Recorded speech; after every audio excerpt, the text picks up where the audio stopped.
All Look at right. that. Yay, we're live. All right. Welcome, everybody. This is Hannah Legree. I am running for Urban County Council in Lexington, Kentucky in the 3rd District. And I'm really grateful for all of you all who have tuned in this evening and to our guest, Richard Young. We're here tonight, just like every Tuesday evening, to talk about issues that are important to the 3rd District. And I'm so grateful that you're here, Richard. Thank you so much for being here. Thanks for having me. Yeah, of course. It's a pleasure. And Richard and I are going to talk about quite a few different issues. Richard is the Executive Director of CivicLex. CivicLex has a wide range of resources available and lots of different aspects to their programs. So we'll talk about some of those, including the COVID-19 resource hub that they've developed. We'll talk about the CivicLex digital town halls. And we'll talk a little bit about the work they do around elections and civic engagement and sharing resources in our community. And we want people to tune in and to ask questions, to leave comments. So please, if you have questions during our conversation, we'd love to hear from you. We want this to be more than just a two-way conversation. We want to hear your voices and understand what's on your mind as we're talking about various aspects of what's going on with CivicLex. So I also want to remind people that this is not an endorsement. Richard and I are connected in various ways, but we're here to share information and share resources and to help people get involved so that you know what's going on in your city and we know what you're interested in learning more about. So Richard, enough of my introduction. I would love for you to share a little bit about who you are and your background, and then we'll move into a conversation about CivicLex. Sure. Thanks again for having me, Hannah. It's nice to be on and nice to be, I feel like on this, I mean, I'm still on the same side of the camera. It's nice to be on the interviewee side. I feel like I've been doing a lot of interviewing, so it's nice to be in this position. So yeah, I'm the executive director of CivicLex, which is an organization that I kind of helped develop this latest iteration of. I can go more into that information a little bit later, but I got my start. I'm from here, from Lexington. I grew up here, went to school here until college. I left and got a degree in music performance, which is a strange. It's obviously different than what I do now. Most of the time in double bass. My instrument's over here, but you can't see it. It's off this camera. So I went to school for that and spent some time playing in orchestras, auditioning for orchestras, and playing in opera festivals and that kind of thing. It was a lot of fun. I also it was a lot of fun and also like terrible in so many ways. So I decided to move back home, and I kind of got involved in the arts here. Play from time to time in the Lexington Philharmonic.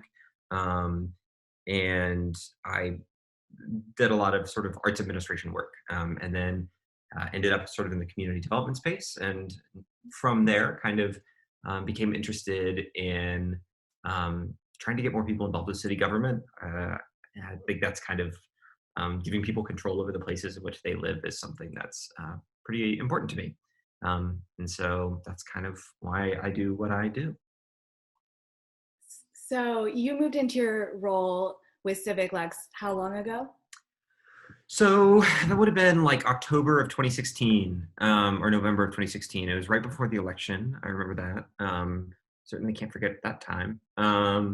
And yeah, so, but before that, CivicLex, I talk about it as hermit crabbing, that I hermit crab my way into an organization that already existed, into the shell essentially of an I see. organization that already existed, if you will, going with the hermit crab metaphor.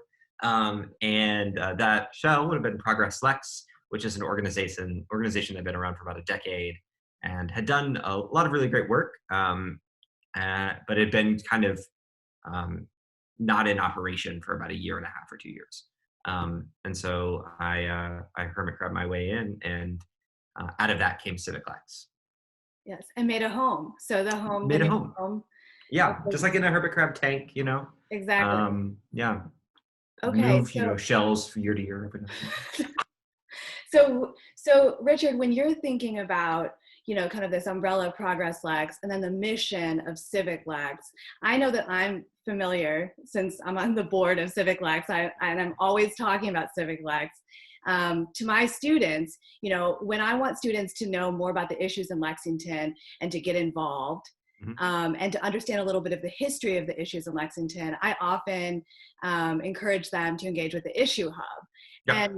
And so that's one part of what you do, but tell me a little bit more about the mission that drives CivicLex, you know, when you think about your programming and how it's focused. And because that leads us into the present moment, how you all have adapted. Um, Yeah. okay. Yeah. So yeah, we talk about so I guess the sort of mission statement of what we do is that we're bringing daylight to the issues, policies, and procedures that shape Fayette County, and impact people that live here. So I kind of think about what we do as civic education. I think that's like if someone's like, "What is CivicLex?" I kind of mumble for a little bit and then I say civic education, which is like almost continuing education for adults around civics. Um, and so what we really focus on is kind of two things, right? So one thing is like connecting people with information and connecting people with each other. Um, Around really important topics, and providing access to information that's really clear and really easy to understand. And I think that that's really when we first started, when we first started CivicLex, that was kind of that was the whole gambit, right? It was like, let's like if we provide access to information to people that's clear, people can take that information and do with it what they will, and that's great.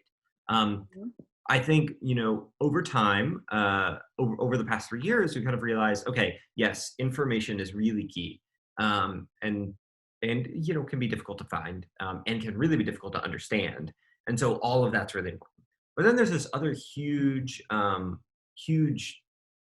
think, gap in our sort of civic infrastructure that's based around relationships, and you know this as much as I do that in Lexington a really big the way that everything happens is based on who you know, right?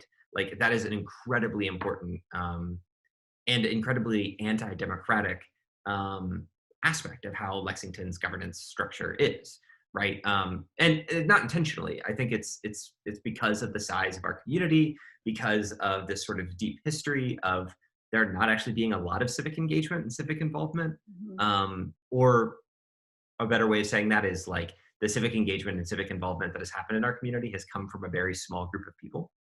And so one of the things that we've really been focusing on for the past couple of years is trying to democratize who has access to those relationships, right? Mhm. So we'll hold like, so thinking about it in the frame of the city budget, which is something that we've done a lot of work around. There's like an information piece, which is like, how do we take this budget and make it easy to understand, easy to access, yada, yada, yada. That's important. But then it's also really important for us to build like relationships around that city budget and connect people who haven't historically had access to decision makers Mhm. with access to those decision makers. So we'll have budget workshops where we have, and this is, when we're not all infected with this virus, we'll have workshops where people can connect with people that have in physical space, face to face, like putting anyone that attends essentially in the same room with people from budgeting and people in council and people in the mayor's office, so that people can begin to develop those relationships, so that when the time comes for them to want to advocate for something, they know the people they can go to and talk to on a personal basis. So what it sounds like is that you have this piece and it's about transparency and information sharing and then making that information legible. Yep. And that it's also saying, how do we make that information actionable? And in a way, through this relational piece that you're talking about, it has a social justice aspect, right? Absolutely. That you're creating more pathways to power and you're doing that in a way that also helps with information sharing, Mhm. and so that it's not just about do you have this info, but it's like how can you act on it as a citizen, and who do you need to talk to help you in that process. We will help connect you to those people and to those Exactly. processes. Exactly. Yeah. I mean, and that has been, I think, really, really. I know that we're going to get into this in a little bit, but like those two pieces, this like information and relational development, those two things have also been like the guiding lights for the work that we've been doing recently after this sort of COVID impact. But I do want to like, before we get to that, I definitely want to like touch back on what you said, that like the social justice element of it. A really big part of what we talk about every day is equity, right? Like, and not providing equal access. Equal access in and of itself is not democratic, right? Like, yes, it's equal access. Anyone can technically access it, but it ignores, centuries and centuries uh, of systematic oppression and essentially like power control, right? Like keeping power and centralizing power in some people. And so there's a really amazing book that really undergirds this relational development piece of it that I'd really recommend anyone reading. Book's called Emergent Strategy by Adrienne Marie Brown. And what she talks about in there is the importance of networks and relationships to organizing. And, I wouldn't say that we're a primarily social justice focused organization or even really a political organization. Um, I think that, but I think what we do play is a really key role in this sort of connective tissue that is missing for probably 95% of the city. Yeah. And I wouldn't say that we've by any means come anywhere close to filling that gap, but we're trying to chip away at it where we can. I appreciate that clarification. I'm glad you brought up this question of equity. Yeah. I mean, in this current moment, I think a lot of people are thinking about equity of access and, systematic injustice. And I mean, that's playing out in terms of, healthcare systems and other things that are very evident to people. And what you're talking about is built into the structure and practice of your organization in a very real way. Not simply in this moment, but with all that you're thinking about doing, and that all that to which you commit yourself as an organization, right? That's part of what drives your mission. And along those lines, talk to me a little bit about the work that you all are doing now. I know you're doing a lot of different types of work, but let's talk about COVID-19, the resources you're sharing, the relationships you're building within the community and helping other people build. Tell us a little bit more about that. Yeah. So, I mean, obviously, I feel like it's redundant to say that like COVID-19 obviously like uprooted everything we were working on and like just completely shifted everything, right? It did for everyone. So I don't think I need to go into that. But when we first, our immediate reaction, like when all of this happened, was like, okay, what are we best at? We're best at synthesizing information. Like that is one of like we're best at like connecting people and synthesizing information. Mm-hmm. And when I say we, I mean myself and my coworker Megan Gullah, and the other folks that are kind of in and around our organization. So synthesizing information. So we're like, okay, well that's like relational development is hard, takes a long time, best in person. Let's not worry about that. Let's set that aside for the moment. But so let's start focusing on information. And so, the day, so we closed our office. I can't remember the actual day, but it was before the order to close offices happened. Yes. So it was very, very early March. And so we immediately, or maybe mid-March, it doesn't really matter. I think it was around the 16th. Look at that. That's great. 16th. We closed our office around the 16th. And so, immediately we were like, okay, I don't know if I'm allowed to curse. There is a significant amount of information out there about mitigating this and dealing with this, right? Like organizations are just like every other organization, business, government, everyone was just blasting information out there. And so, we saw that and was like, okay, well, we can't even keep up with it. So how is anyone else supposed to keep up with it? And so what we did is we put together, within about 24 hours, put together build a website that is essentially a community information hub about issues related to COVID-19. So it has different sections related to provide, if people need assistance with basic needs or staying healthy, staying entertained, which is also very important. Um, that and or support for businesses or support for nonprofit organizations, right? So different sort of buckets in which people can say like, okay, well, I need to know about shelter. Well, that's in this basic needs category, and these are all of the resources in Fayette County right now available to you if you're looking for shelter or looking for food or looking to stay entertained. Like, I mean, it's all across the sort of hierarchy of needs chart. So that we started with basic needs and then kind of went from there. Yes. It's been really crazy to keep up with it. We've been updating it almost daily. We've kind of, now that things are pretty established, we've kind of slowed that down a bit. As we're updating every 3 or 4 days now. And how do you all vet that information? Does your team look for the information? Do people know to reach out to you? How does that process work in case people have information they want to share that they haven't seen? And can you share the website? What is Yeah, so I'll start at the back and move forward. Yeah. So the website is covid19lexington.org. We got that domain fast. It was great. And then, so covid19lexington.org is the website. As for how we get information, it's kind of all of the above, right? So there is a place on the website where people can submit information to us. And I would say that's been about 1/3 of the content put into the website. That, it's just a fillable form. You can also email us. My email address is richard@civiclex.org, or you can email info@civiclex.org.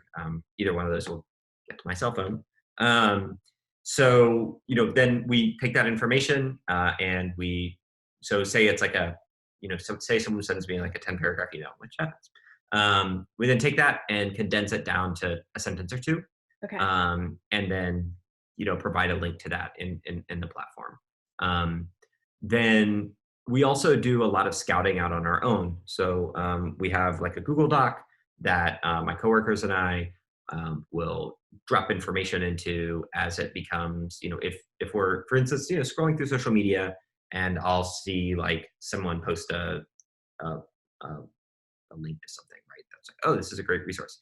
Then I'll just drop it in this Google Doc and then, we'll review it together, or, one of us will just put it up there independently. And then, we also just specifically check in with organizations that we know of that already have been doing a lot of work in these sectors, right? Because, I mean, obviously everyone's talking about basic needs right now, but there are a lot of folks in Lexington that have not had their basic needs provided forever, right? And before this crisis, and so we know those organizations, we already have relationships with them, and so we can just check in with them and say like, hey, what are you all doing related to this? And that is kind of the other third of where it comes from. Okay. So you mentioned that you all have spent a lot of time working on this, for the past, say, 4 to 6 weeks. You've shifted your focus, you're working on this set of resources, but you all have also been doing these digital town halls, and that's sharing relationship building, within various sectors. But are these mostly around COVID-19 resources? Can you share a little bit with people about the focus of these digital town halls now? Yeah.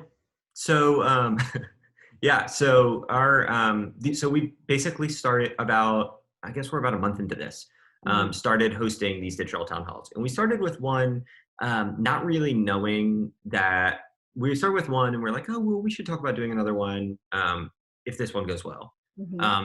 So the first one was with the health department, and it was just kind of an opportunity for anyone to just literally, we just posted like, hey, this is the link. We're going to use, a video conferencing software. You can just come in, and we want everyone to be able to talk. We're going to ask them some questions, but we want you to also be able to ask questions, but not just ask questions, right? Like actually engage and have a conversation. And it was great. We probably had like 35 people join, and it was good. Um, but then we were like, okay, well, we should do another one of these. And so we started planning a second one, and then a third one. And then we were like, okay, well, we should just do this twice a week. So our schedule right now is every Tuesday and Thursday at 3 p.m. We have one of these, basically. They are all more or less related to COVID-19. I think that we'll probably continue them after this, if we still get the same kind of engagement. We've been getting really good engagement, probably somewhere between 30 and 70 people per call. Mhm. And, not for like, we don't do it on Facebook Live. So it's kind of a separate space for people to kind of come in and sit and be. So it's not like people dropping in, leaving a comment and leaving. It's like Mhm. people join and stay for the entire hour. And there's time for question and answer. There's time for engagement. Um, but every Tuesday we do one kind of on basic needs. So today we had a conversation with the folks at Greenhouse 17 and Voices of Hope and Mental Health America of Kentucky. Mhm. Um, and then every Thursday is kind of a different topic. So my coworker Megan hosts Tuesdays. I kind of do Thursdays. So this Thursday we're going to be talking with Councilmember Amanda Bledsoe and the mayor's chief of staff, Tyler Scott, about the budget.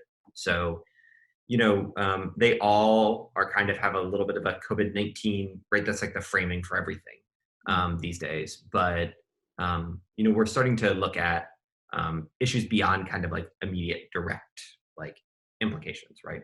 Yeah. Yeah. You mentioned that with these town halls, you're thinking, oh, we may continue this. We've brought in some really interesting people. These topics have been relevant. We've had a lot of creativity, it sounds like, with bringing guests in to share Mhm. information. It sounds like your team is coming together in a considerate way to curate those.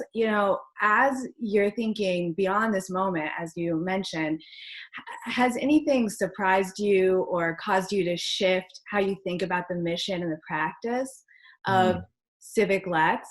I mean, what's next for you all? Has that changed? Yeah, I mean, I think about it in a couple of ways. So, just like everyone, we had projects planned that uh, we had to abandon, and then we had projects planned for the future. And so, because you were intimately involved in this, but we had a project that we were working on the table, which a lot of folks around Lexington should know the name of.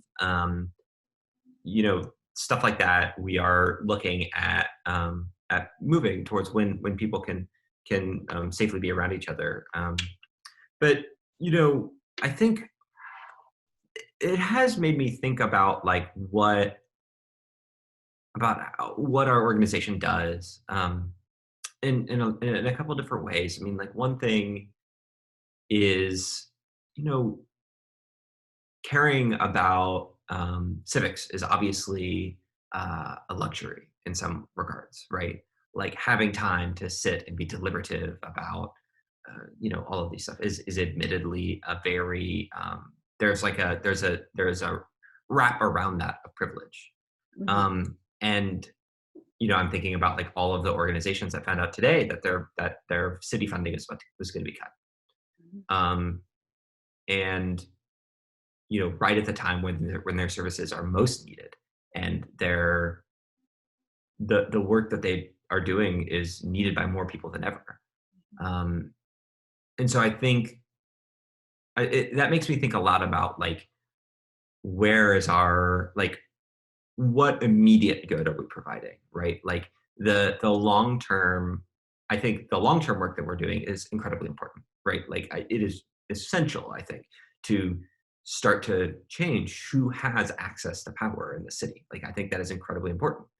I think it's just and it's only achievable at a city level. I think, like, yes, you can do stuff at the state, but it's much more difficult. And then federally, that's very difficult. But here, it's doable, I think. Um, but it's a long process and it takes a long time, and it is difficult to, I feel like, ask people to contribute to our work when there are people that are really need those resources right now. Mhm.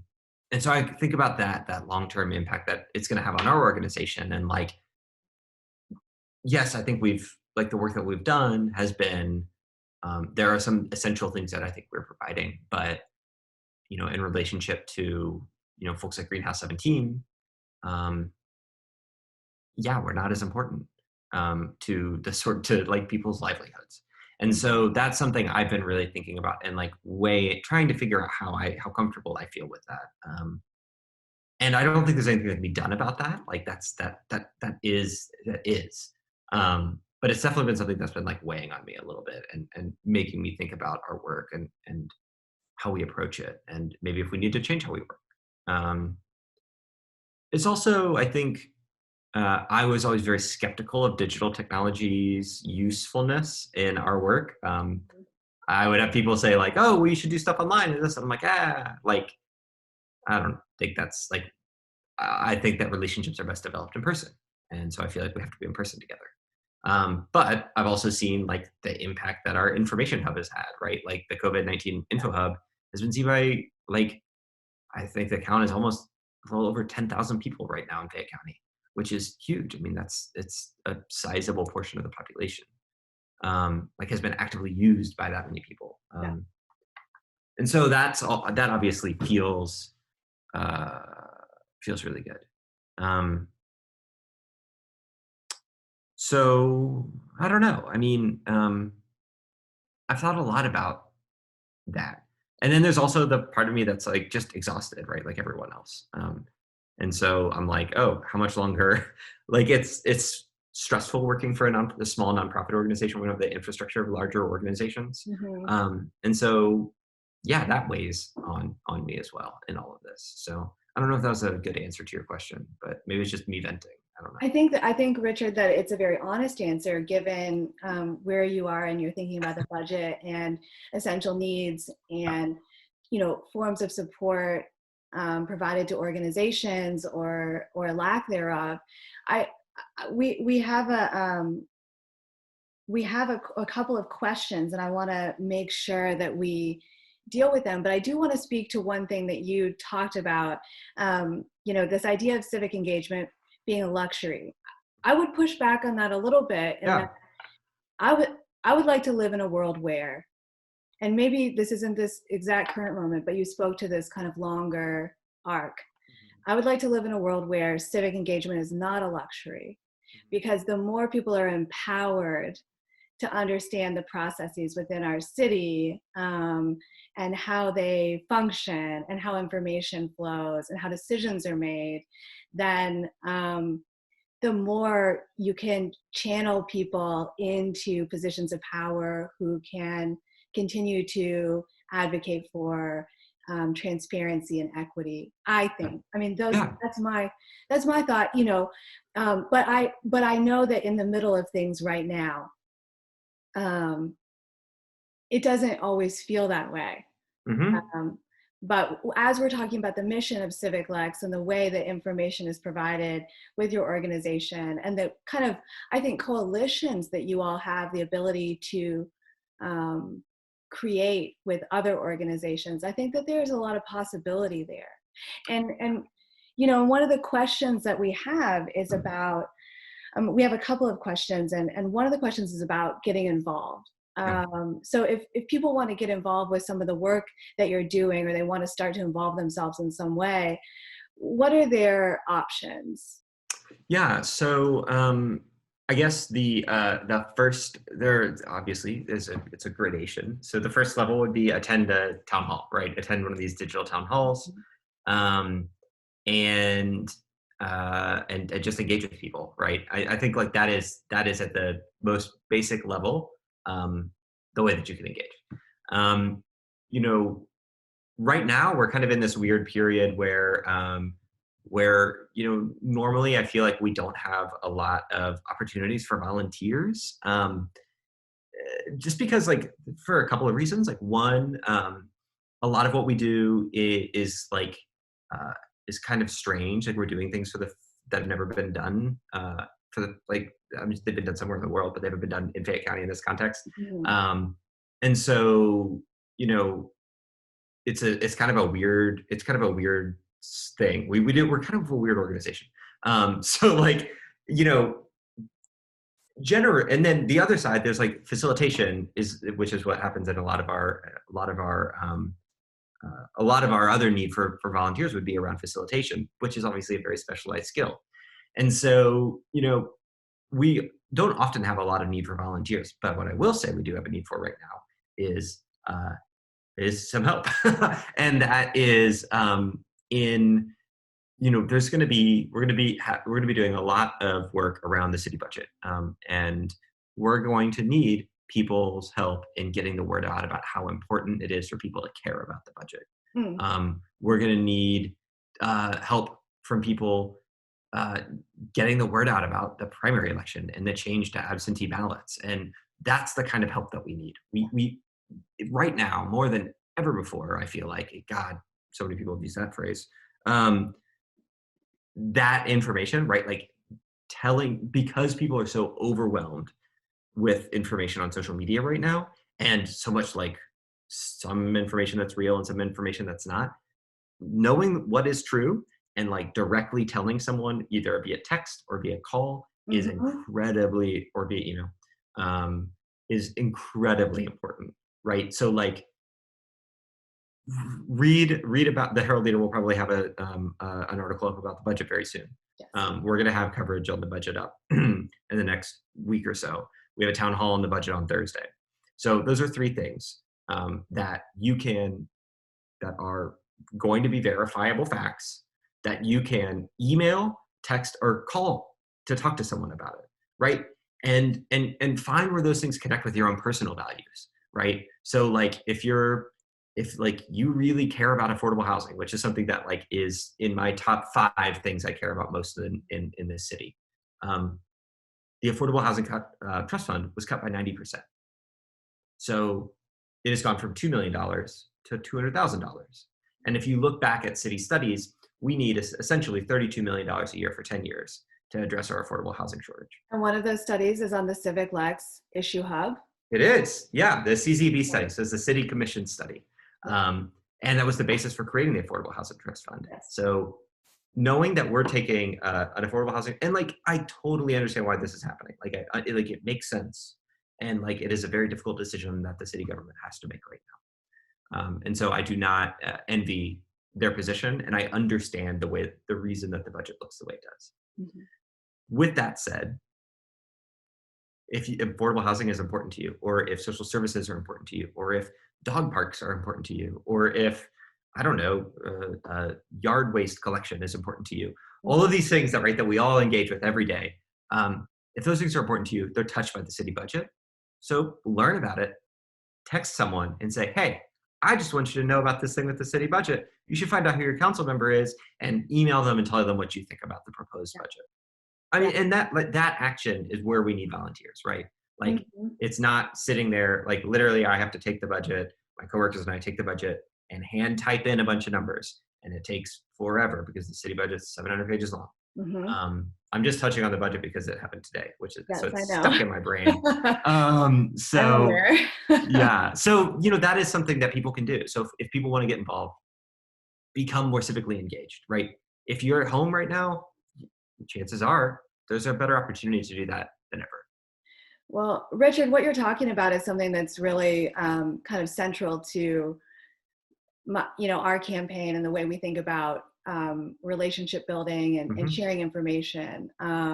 It sounds like you're talking about relational organizing. So yes. People taking accurate information, thinking about who they want to reach out to and how they would normally do so, via text, via phone, via email, etc., and sharing that information so that we have a more and continuously engaged citizenry that is dependent on sharing reliable information via personal networks at a time when other networks may feel very saturated. Because what we're talking about is like the everyday work within our city that intimately affects people's lives and livelihoods. Yeah, and absolutely. Yeah. Sorry, I have something that just made me like, you said something that I really want to touch on. So there's this relational organizing piece, right? Hmm. When you're talking with people, not you as a council member, but you as whoever is out there in the world, People out um, there. people out there, like when you're talking to someone about an issue in the city, I do this all the time, and it is the worst thing in the world to do. But I'm going to scold everyone else that does it, and know that I'm scolding myself. Don't post about it on social media. Hmm. Like, don't just post about it on social media, because to me, what happens is people post about something on social media, and then that is the end of the action, right? And then other people see that, and they say, okay, this bad thing's happening. I'm going to post a comment about how much I dislike it, and that is the end of the action. Right. Instead, post on social media, but say, I need you to do this, right? Like, Mhm. this is a thing about the budget. I need you to email your council member and say that you want funding for XYZ, right? That you want funding for giant hippopotamus balloons, right? Email your council member and say that, then post about that on social media and tell people to do that. The action is the most important part of that, right? If you leave that out, it is not helpful. Um, I don't think, right? And what I think that what I think comes out of that is two things that are really toxic for our democracy. One of them is just this sort of knee-jerk reactionism that people have online, like this sucks, and that's it, right? That is not helpful. And if you look at there are a number of really interesting studies that I'm happy to send to you that show that this preponderance of information and this sort of this agitated state that people are in actually really makes people disinclined to participate in civic Hmm. actions. And Yeah. so instead of like posting about on social media about something, uh, take an action, encourage others to take an action, right? And then when people see that action has a response, right? Even if it doesn't change the issue, but your council member will write you back. Their job depends on that. Um, will write you back and say, thank you, I understand that. I can then communicate that to the administration, right? Like then you're like, oh, participating in democracy actually does work. Yes. You know, but it has to have that action tied to it. It's really important.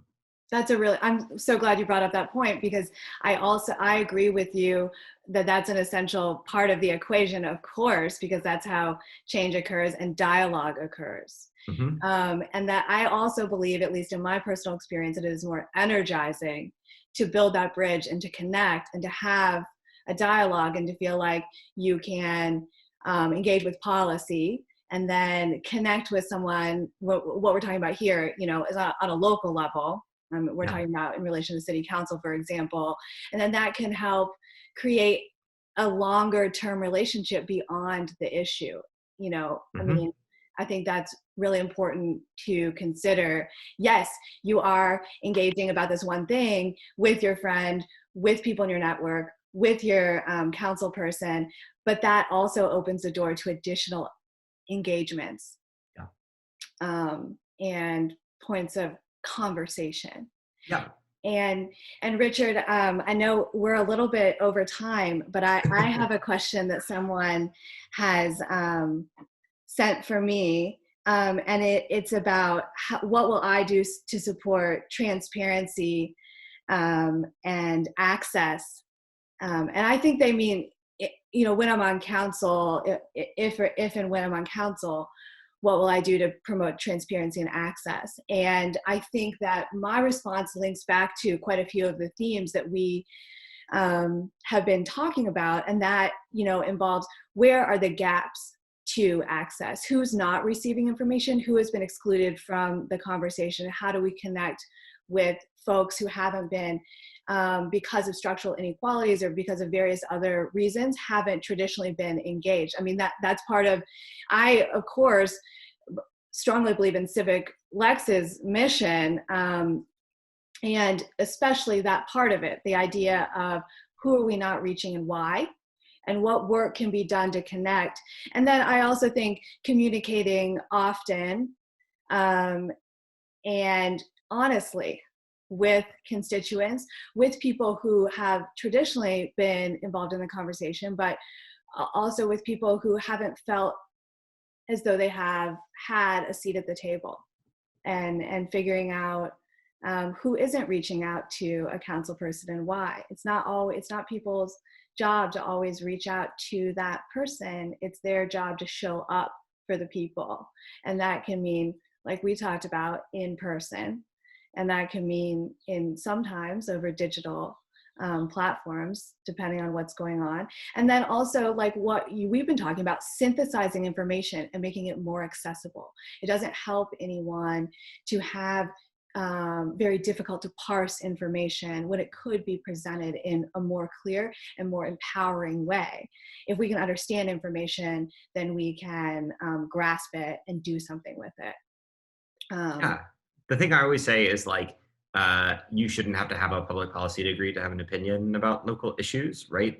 And that is often how things are presented, right, from the city government. And I hate to take it back to the budget, as I always do, but like, the budget is a 600-page document that is just a giant spreadsheet, right? It has no information wrapped around that. And that's not the fault of the city government, in my opinion, right? Like, that is a document that is designed for what they need it for, right? Which is understanding how funds are moving in and out of departments.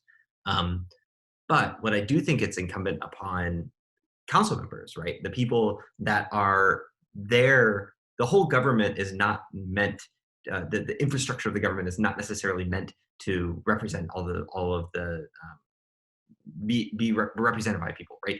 The council is there to serve as a citizen voice. Mm-hmm. And it is incumbent upon council to say, hey, this budget guide or this budget document isn't working well.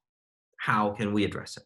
Or, hey, this information about this issue isn't getting communicated out in languages other than English. What can we do about that? Right? That is the role of the council person. And then obviously also to make very important decisions. Yeah, I think that's all super spot on. Good. Well, thank you. I think that we have answered the questions that people have presented, and that you have shared a lot of information that I think is very valuable. And we'll make sure that we share some of those links to CivicLex, to the COVID-19lexington.org site, to the Issue Hub, which is really worth reading, and then the newsletters and the digital town halls that you all share. It's good to get that information. People can easily sign up, and that's free. Yeah, because it's free. It's free. People can also everything we do is free. Everybody. People can also donate if they'd like. That'd be wonderful. And so hopefully this has been a good start for people to learn more about CivicLex and the mission and what you all are doing right now, and how to be engaged citizens in our city using CivicLex as a tool. Yeah. So thank you to everyone who has tuned in, and thank you so much, Richard, for being here and being willing to be interviewed and to share so much great information with us. So. Thanks. I'm always happy to talk about the budget. No, I'm just kidding. I'm always happy to talk about our work anytime. Me too. Great. All right. Thanks, Hannah. Well. See ya.